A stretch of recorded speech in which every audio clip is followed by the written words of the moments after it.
स्वागत है आप सबका एक बार फिर से आपके अपने YouTube चैनल सनील एकेडमी में। तो आज जिस टॉपिक की हम बात करेंगे वो हिंदी व्याकरण की जो प्रैक्टिस सेट सीरीज चल रही है उसी का अगला भाग 6। 5 भाग इससे पहले आ चुके हैं। आशा है आपको पसंद आ रहे होंगे। प्रैक्टिस सेट के माध्यम से जो है हम हिंदी व्याकरण में अच्छा नंबर ला सकते हैं, क्योंकि ये जो प्रश्न हम करवाते हैं ये किसी न किसी परीक्षा में पूछे जा चुके हैं और आने वाली परीक्षाओं में पूछे जाने की पूरी संभावना है। तो इसी श्रृंखला में देखेंगे जो आज का पहला प्रश्न है वो है वाचस्पति किस समास का समस्त पद है।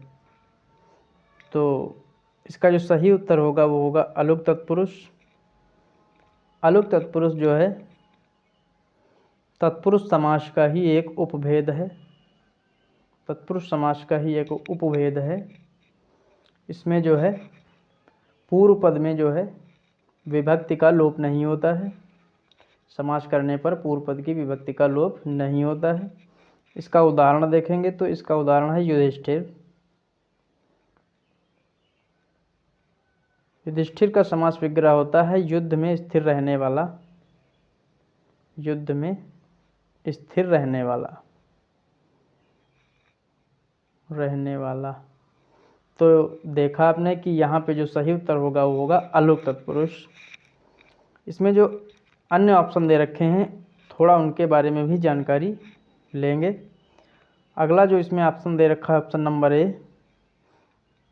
नंबर ए नज तत्पुरुष समास ऑप्शन ए है। तो नज तत्पुरुष समास क्या होता है? नज तत्पुरुष समास में जो पहला पद होता है वो निषेधार्थक होता है, यानी नकारात्मक अर्थ प्रकट करता है। अन आपको शब्द के पहले लिखे मिल जाएंगे। इसके उदाहरण देखेंगे तब आसानी से जो है इसको हम समझ सकते हैं। जैसे कि अनुचित में नश्य तत्पुरुष समास है अनुचित। यहाँ पे अन देखिए लगा हुआ है। एक और उदाहरण है अगति, यानी जो आ लगा हुआ है ये नकारात्मक या निषेधार्थक शब्द जो है ये है। आ जो है नकारात्मक अक्षर है। ये किसी जो है शब्द के आगे अगर लिख दिया जाए तो उसका शब्द विपरीत जो है अर्थ देने लगता है। अगला देखेंगे संबंध तत्पुरुष। इसमें दे रखा है ऑप्शन में। संबंध तत्पुरुष क्या होता है? संबंध तत्पुरुष समास का ही भेद होता है। तत्पुरुष समास का एक भेद है। इसमें का, की, के विभक्तियां जो है इनका लोप होता है। उदाहरण के माध्यम से अगर हम समझेंगे तो आसानी से समझ जाएंगे। जैसे कि राजपुत्र। तो राजपुत्र में आपको ये तीनों अक्षर कहीं दिखाई दे रहे हैं? नहीं दिखाई दे रहे हैं, क्योंकि इनको तीनों का लोप हो चुका है। इसका जो समास विग्रह होता है वो होता है राजा का पुत्र। राजा का पुत्र। तो का जो है इसका लोप हो जाता है तो संबंध तत्पुरुष में। नेक्स्ट जो दे रखा है बहुब्रीहि समास। बहुब्रीहि समास क्या होता है? बहुब्रीहि समास में पहला पद और दूसरा पद दोनों जो है प्रधान नहीं होते हैं। पहली बात तो ये दोनों पद इसमें प्रधान नहीं होते हैं। पूरा पद जो है किसी तीसरे शब्द की बारे में बात करता है या तीसरे शब्द के बारे में विश्लेषण करता है। तीसरे शब्द जो है निकल के आता है। तीसरा शब्द निकल के आता है इसमें। उदाहरण से देखेंगे तो समझ में आ जाएगा। जैसे कि दशानन। दशानन का जब समास विग्रह करते हैं तो क्या निकल के आता है? 10 मुख हैं जिसके, या 10 मुखों वाला, अर्थात क्या? रावण। तीसरा शब्द निकल के आया रावण। तो यहाँ पे बहुब्री समास होगा। एक और बहुब्री समास का उदाहरण देखेंगे, जैसे कि चतुरानन। चतुरानन, चतुरानन का समास विग्रह क्या होता है?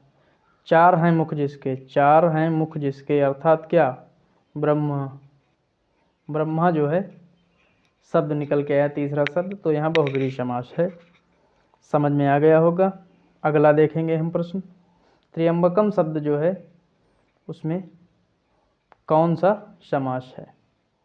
तो त्र्यंबकम में कौन सा समास होगा? तो इसका सही उत्तर जो है वो है बहुब्री। बहुब्री इसलिए है क्योंकि त्र्यंबकम जो है उसका जब समास विग्रह करते हैं तो इसका जो समास विग्रह होता है, तीन नेत्र हैं जिसके, तीन नेत्र हैं जिसके, अर्थात तीन आँखों वाला, तीन आँखों वाला। तीन आँखों वाला क्या होता है? शिव। तीन आँखों वाला शिव को तो कहते हैं, तो तीसरा शब्द क्या निकल के आएगा? शिव। बहुब्री समास में जो है पद जो है किसी तीसरे शब्द को विश्लेषित करता है। इसका समास विग्रह करने पर किसी तीसरे शब्द जो है निकल के आता है। तो आपने देखा कि इसमें बहुब्री समास सही उत्तर है। इसमें जो अन्य ऑप्शन दे रखे हैं वो भी देख लेंगे। तो पहला दे रखा है कर्मधारय। कर्मधारय क्या होता है? कर्मधारय समास, कर्मधारय समास है उसका जो पहला पद है वो विशेषण और दूसरा विशेष होता है। विशेषण और दूसरा विशेष का काम करता है। पहले और दूसरे पद में उपमान और उपमेय की, उपमेय की, उपमा, उपमेय की जो है संबंध होता है। उपमान एवं उपमेय का पहले और दूसरे पद में संबंध होता है। उपमान और उपमेय होता क्या है? तो उपमान वो होता है जिससे उपमा दी जाए, जिससे उपमा दी जाए,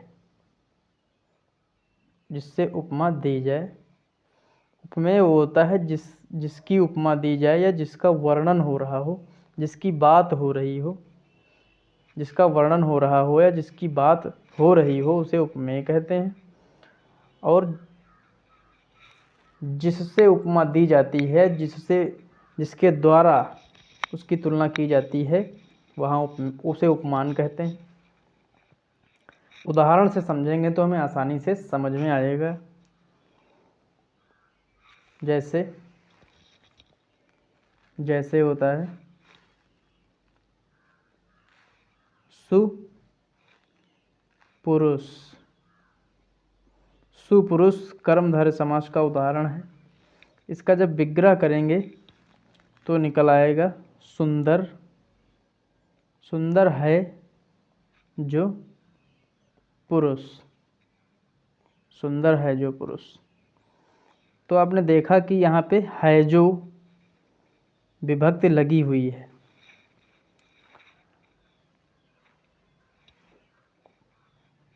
पहला शब्द जो इसमें है वो सुंदर है, दूसरा पुरुष है, तो ये विशेषण का काम कर रहा है, ये विशेष्य का काम कर रहा है। और पुरुष की जो है वो सुंदरता की बात कर रहा है।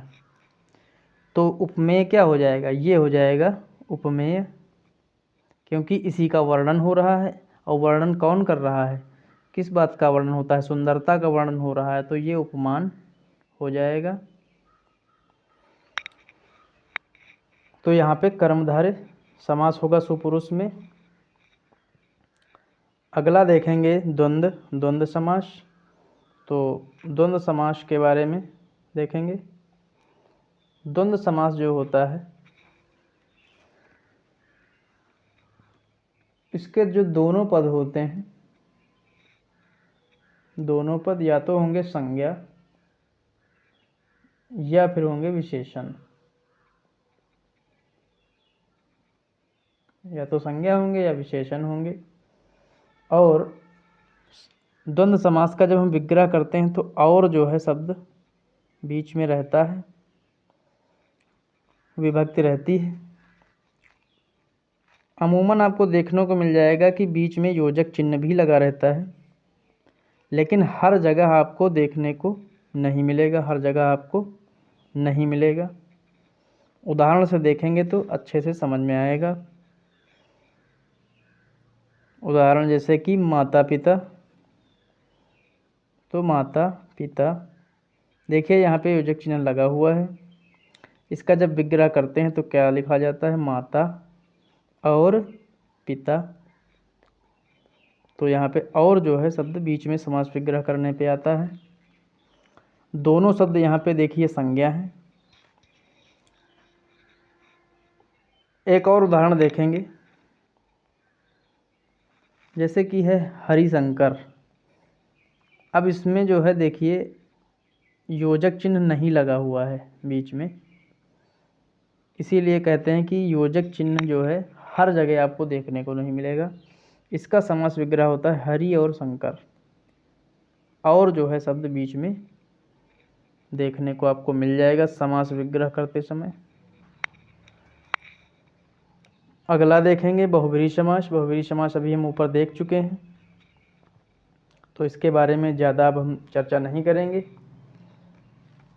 लेकिन जो है इसका हम एक उदाहरण देखेंगे। उदाहरण है इसका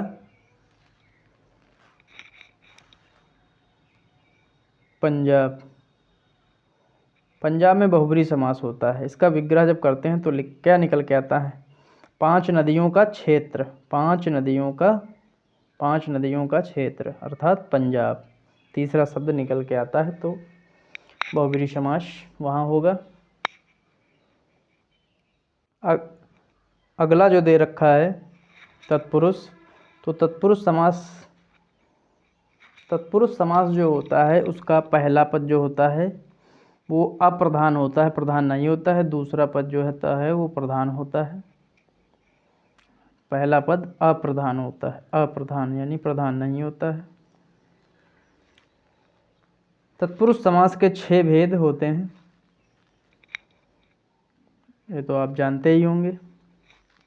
उदाहरण के माध्यम से समझेंगे तो हम आसानी से समझेंगे। जैसे कि लिखा हुआ है कामचोर।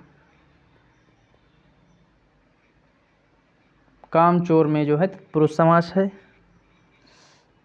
चोरी की बात कर रहा है, तो दूसरा पद प्रधानता दिखा रहा है, प्रधानता दिखा रहा है।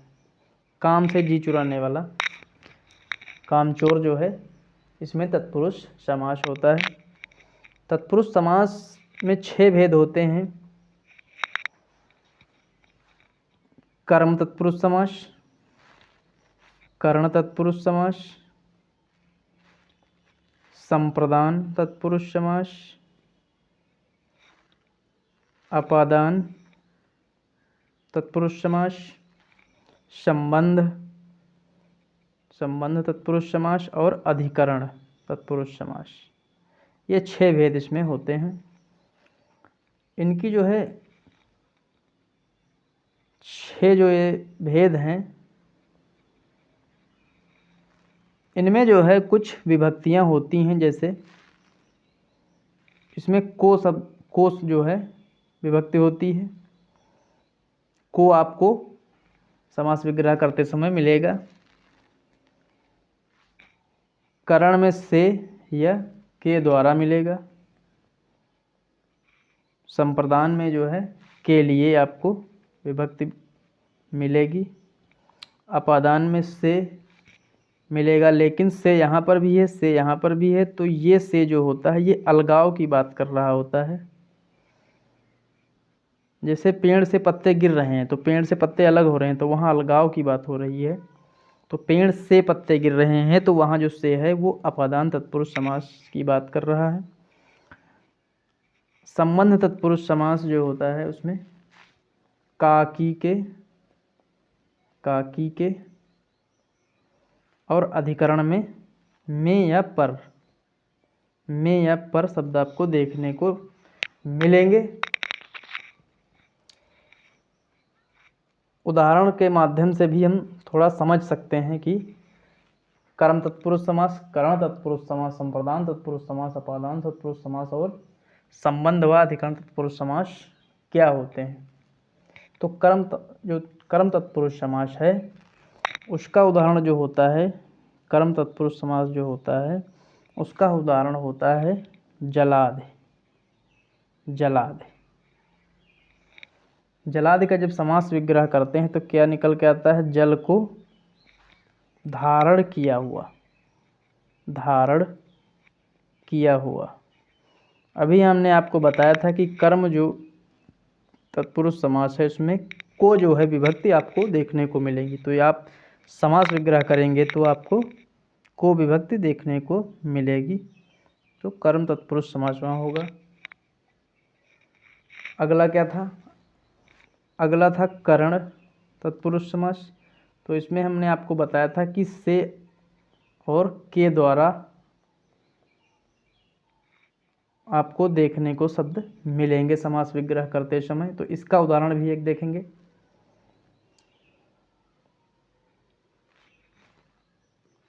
करुणापूर्ण इसका उदाहरण है। समास विग्रह इसका क्या होता है, करुणा से पूर्ण। तो यहाँ पे देखिए से जो है विभक्ति आपको देखने को मिलेगी। एक इसका और उदाहरण देखेंगे, सूर रचित का जब समास विग्रह करेंगे तो क्या आता है, सूर के द्वारा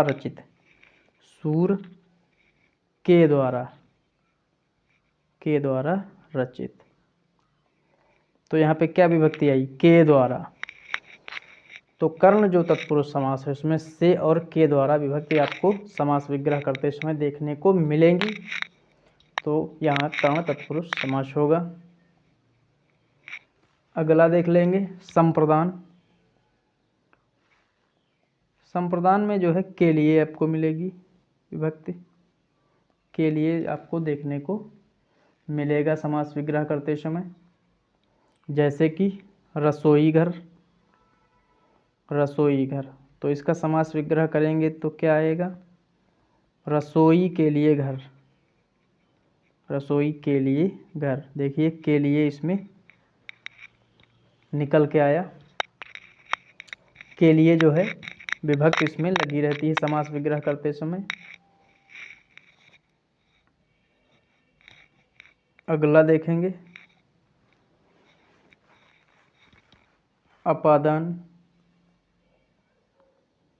अपादान। तो अपादान में से शब्द रहता है, लेकिन अलगाव की जो है बात से शब्द इसमें करता है। से अक्षर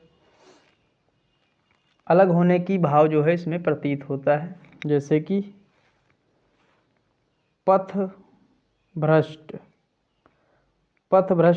इसका समास विग्रह क्या होगा, पथ से भ्रष्ट। तो इसमें से विभक्ति लगी हुई है। पथ से भ्रष्ट हो रहा है, यानी पथ से जो है अलग जा रहा है, किसी अन्य जो है मार्ग पे जा रहा है, अलगाव की बात हो रही, इसीलिए यहाँ पे अपादान तत्पुरुष समास होगा। अगला देखेंगे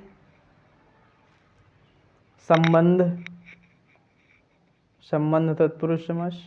तो संबंध तत्पुरुष समास में का की के विभक्ति का लोप होता है, यानी जो समास विग्रह करते समय का की के विभक्तियां लगी रहती हैं उनका लोप हो जाता है और वो संबंध तत्पुरुष समास कहलाता है। जैसे कि घुड़दौड़, तो घोड़े की दौड़। यहाँ पे देखिए की जो है विभक्ति लगी हुई है जिसका लोप हो जाता है और घुड़दौड़ बन जाता है, जिसमें संबंध तत्पुरुष समास है, घोड़े की दौड़। अगला अधिकरण में जो है में और पर विभक्ति का लोप हो जाता है। समास विग्रह करते समय में और पर आपको शब्द देखने को मिलेंगे, जैसे देशाटन। देशाटन जो है इसका समास विग्रह करेंगे तो क्या आएगा, देशों में, देशों में देशों में अटन। अटन का मतलब होता है भ्रमण, यानी देशों में भ्रमण। यहाँ पे देखिए अब में जो है विभक्ति लगी हुई है तो इसका लोप हो जाएगा और देशाटन बन जाएगा, जिसमें अधिकरण तत्पुरुष समास होगा। आपने तत्पुरुष समास के 6 भेद जो हैं उनके बारे में भी आपने पढ़ लिया। इस प्रकार से जब आप पढ़ेंगे तो आपका जो है बहुत ही अच्छा नंबर परीक्षा में आएगा। नेक्स्ट प्रश्न देखेंगे, प्रश्न संख्या 3। प्रश्न संख्या 3 क्या कहता है, जंगल शब्द का समानार्थी क्या होगा।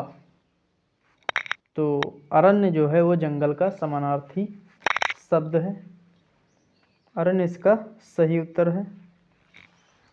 जंगल के जो अन्य समानार्थी होते हैं, ये जंगल जो है, विपिन जो है वो भी एक जंगल का समानार्थी है। कानन, कानन, अटवी, वन, ये सब जंगल के ही एक रूप हैं या नाम हैं। अगला देखेंगे प्रश्न संख्या 4। यतुधान का पर्यायवाची शब्द यतुधान, तो निशिचर जो है इसका सही उत्तर है। निशिचर, निशिचर इसका सही उत्तर होगा। इसके अन्य जो पर्यायवाची होते हैं वो होता है राक्षस, दानव, दानव, दानव, और जो है दैत्य, दैत्य होता है, और होता है रजनीचर। तो ये निशिचर के ही पर्यायवाची हैं।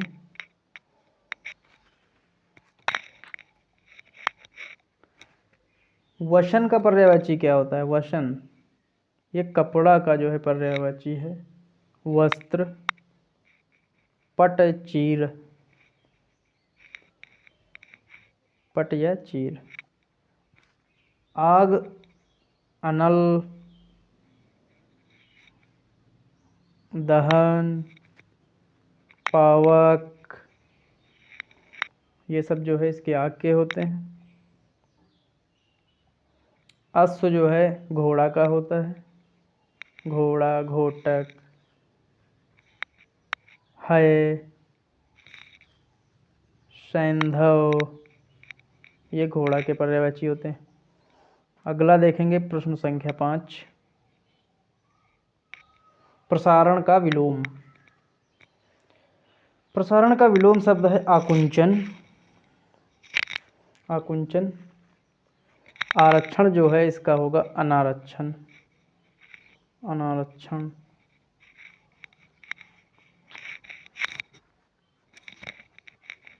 प्रश्न संख्या 6। पुरोगामी का विलोम क्या है। तो पुरोगामी का विलोम होगा पश्चगामी, पश्चगामी जो है इसका सही उत्तर होगा। पुरोगामी का विलोम। अगला देखेंगे प्रश्न संख्या 7। छुरी शब्द का तत्सम रूप। तो छुरी का तत्सम होता है छुरिका, छुरिका इसका सही उत्तर होगा, बाकी जो है वो गलत है। अगला देखेंगे प्रश्न संख्या 8। पत्थर का तत्सम क्या होगा। प्रस्तर इसका सही उत्तर है। अगला देखेंगे प्रश्न संख्या 9। प्रश्न संख्या 9 जो है वो बहुत ही महत्वपूर्ण है, ये होगा नवोढ़ा। नवाडा नहीं है, नवोढ़ा। नवोढ़ा जो है ये लिखा हुआ है। नवोढ़ा का संधि विच्छेद ये पूछ रहा है। तो इसका जो सही होगा वो होगा नव प्लस ऊढ़ा। नव प्लस ऊढ़ा जो है इसका सही उत्तर है। अब इसमें देखेंगे कि इसमें कौन सी संधि है। इसमें जो संधि है वो है गुण संधि। गुण संधि इसमें है।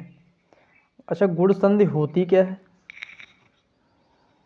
तो आपने पढ़ा होगा कि संधि जो है, आपने पढ़ा होगा कि संधि 3 प्रकार की होती हैं। एक होती है स्वर संधि, एक होती है व्यंजन संधि के प्रकार, और विसर्ग आपने पढ़ा होगा। तो उसी जो स्वर संधि है उसी में एक संधि आती है, उसी स्वर संधि का एक भाग है गुण स्वर संधि। गुण स्वर संधि, गुण स्वर संधि। तो गुण स्वर संधि होती क्या है, इसके बारे में थोड़ा देखेंगे। तो गुण स्वर संधि जो है उसमें छोटा आ और बड़ा आ से जब छोटी ई या बड़ी ई मिलते हैं तो ये आय बना देते हैं। छोटा आ बड़ा आ से जब छोटा ऊ और बड़ा ऊ मिलते हैं तो ओ बना देते हैं। और छोटा आ बड़ा आ से जब री से ऋषि मिलता है तो अर्र बना देते हैं, अर्र। तो वहाँ गुण स्वर संधि होती है। इसका एक चार्ट भी है, देख लेंगे। छोटा आ बड़ा आ, छोटी ई बड़ी ई, छोटा ऊ बड़ा ऊ, री से ऋषि, ए ओ औ। ये जो है स्वर हैं। इनको 3 भागों में बांट देंगे। पहला भाग छोटा आ बड़ा, दूसरा भाग ई बड़ी ई, छोटा ऊ बड़ा ऊ, री से ऋषि, और तीसरा भाग ए ओ औ। तो इसको हम एक सारणी दे देंगे। ये ए हो जाएगा, ये बी हो जाएगा, ये सी हो जाएगा। कहने का मतलब है जब ए प्लस बी मिलेंगे तब गुण स्वर संधि होगी। ये एक शॉर्ट ट्रिक है। छोटा आ से या बड़ा आ से जब बी वाले भाग का छोटी ई बड़ी ई, छोटा ऊ बड़ा ऊ, री से ऋषि मिलते हैं वहाँ गुण स्वर संधि हो जाती है। नौढ़ा जो है गुण स्वर संधि का उदाहरण है। गुण स्वर संधि का एक और उदाहरण देखेंगे। रमा प्लस ईस, रमा प्लस ईस बराबर क्या हो जाएगा, रमेश। तो यहाँ पे देखिए बड़ा आ और प्लस क्या मिल रहा है, बड़ी ई, तो ये क्या बन जाएगा, ए बन जाएगा, ए। बड़ा ए किस वर्ग में आता था, ए वाले में आता था। बड़ी ई किस वर्ग में आती थी, बी वाले में आती थी। तो जब ए प्लस बी मिलते हैं, उस चार्ट को याद रखिएगा, आप आसानी से गुण स्वर संधि कर लेंगे। तो यहाँ पे गुण स्वर संधि है। नेक्स्ट देखेंगे प्रश्न संख्या 10। उल्लंघन, उल्लंघन में शब्द संधि विच्छेद। तो इसका जो सही उत्तर होगा वो होगा बी वाला। उत प्लस लंघन जो है इसका सही उत्तर होगा। इसमें व्यंजन संधि है, व्यंजन संधि है, व्यंजन संधि है इसमें। तो व्यंजन संधि जो है उसका जो है इसमें कौन सा नियम लगा है, थोड़ा वो उस नियम की चर्चा करेंगे। तो नियम जो है इसमें लगा हुआ है, नियम वो है कि जब अदत और ता दा के बाद जब ला आता है तो आधे ला में बदल जाता है। ता या दा के बाद आधा ला आता है तो आधे ला में बदल जाता है। तो यहाँ पे उल्लंघन जो दिया हुआ है तो इसका सही उत्तर जो होगा आप देखिए, उत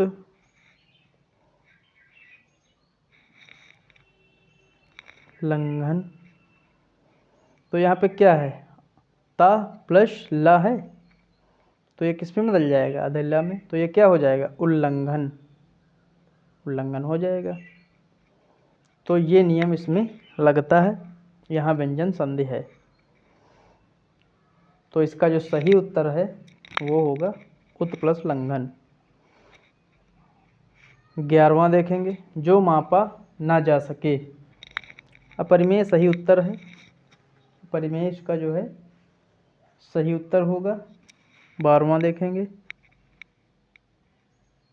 12वां, अन्न को पचाने वाली ग्रंथि, है तो आप जानते ही होंगे, बहुत ही आसान है। इसको कहते हैं जठराग्नि,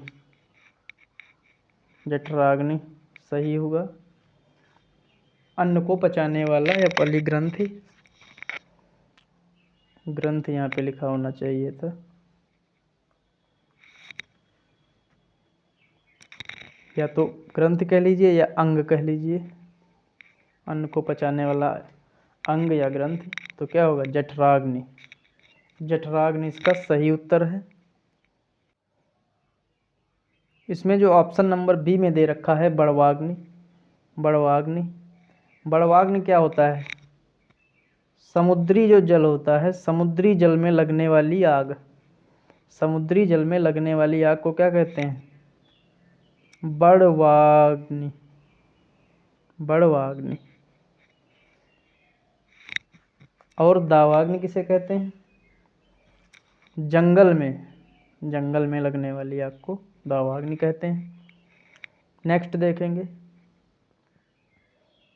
अंदर अंदर कढ़ाई में गुड़ पगाना, गुड़ पगना।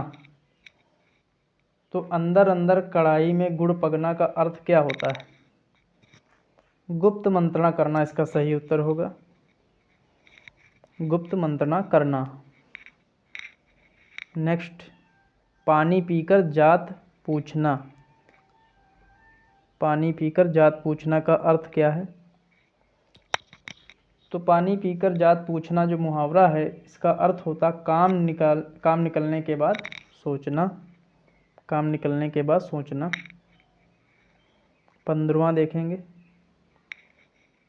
15वां में जो है दिए गए विकल्पों में से सही वाक्य बताना है। तो इसका जो सही उत्तर होगा वो होगा डी वाला, डी वाला जो है इसका सही उत्तर होगा। उसके अंग अंग काटे गए, उसके अंग अंग काटे गए जो है इसका सही उत्तर है। अगला देखेंगे,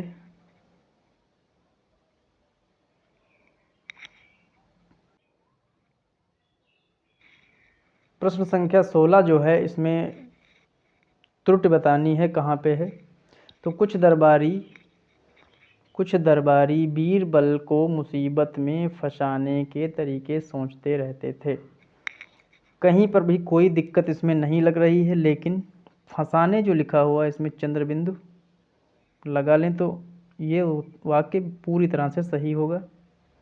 तो हमारे हिसाब से डी ऑप्शन जो है इसमें मामूली सी त्रुटि है, हल्की सी, फंसाने जो लिखा हुआ है वो चंद्र बिंदु लगा लिया जाए। अगला देखेंगे, भवानी शब्द का पुल्लिंग।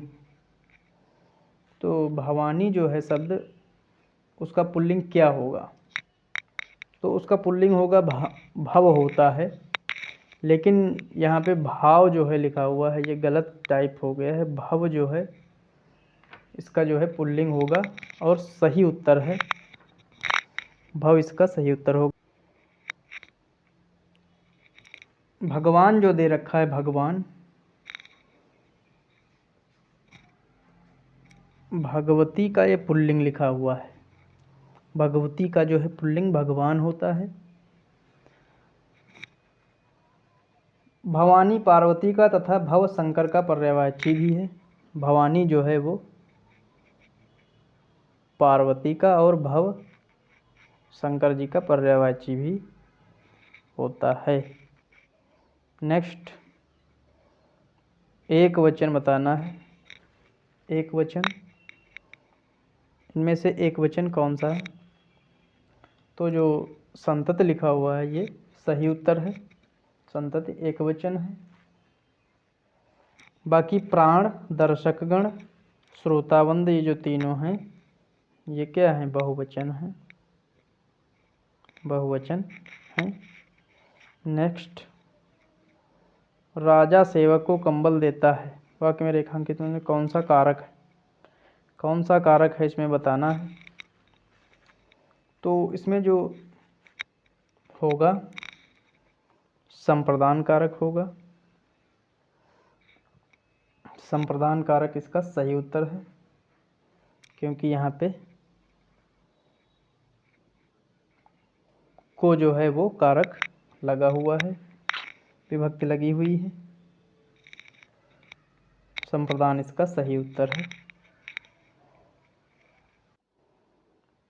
अभी आपने ऊपर पढ़ा होगा कि जो को विभक्ति होती है वो कर्म तत्पुरुष समास में आती है और संप्रदान में क्या आती है? के लिए विभक्ति आती है। लेकिन हमें भाव भी समझना है। राजा सेवक को कंबल देता है, तो राजा जो है वो सेवक के लिए कुछ कार्य कर रहा है। राजा जो है वो किसके लिए? राजा सेवक के लिए यहाँ पे भाव निकलता है, तो हम यहाँ पे संप्रदान कारक ही मानेंगे। राजा सेवक के लिए कुछ कार्य कर रहा है, देने का भाव निकल के आ रहा है, उसके लिए वो कार्य कर रहा है, तो जो है यहाँ पे संप्रदान कारक सही उत्तर होगा, माना जाएगा।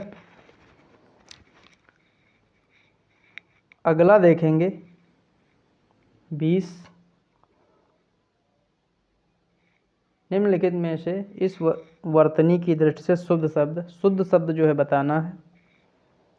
तो इसका जो सही उत्तर होगा वो होगा बी वाला,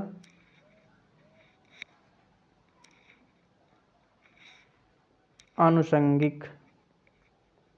आनुषंगिक जो है सही उत्तर है। अगला देखेंगे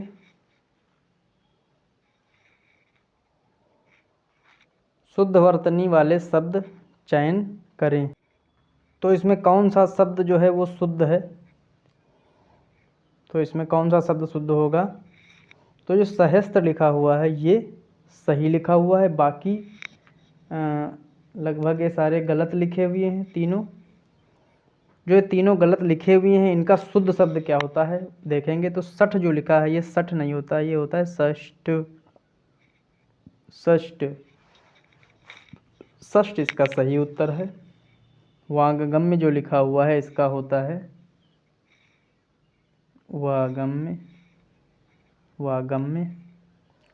सौहार्द जो लिखा हुआ है ये भी गलत लिखा हुआ है, इसका सही उत्तर है सौहार्द।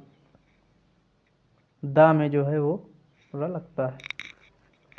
तो ये जो तीनों शब्द हैं ये शुद्ध हैं, और इस प्रश्न का जो सही उत्तर है वो सहस्त्र होगा।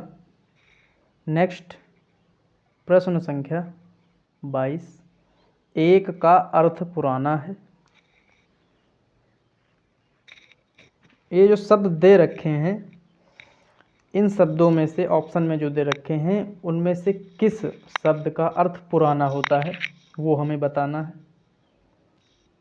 तो जो ऑप्शन नंबर डी दे रखा है चिर शब्द, चिर शब्द का अर्थ पुराना होता है, तो सही उत्तर होगा चिर।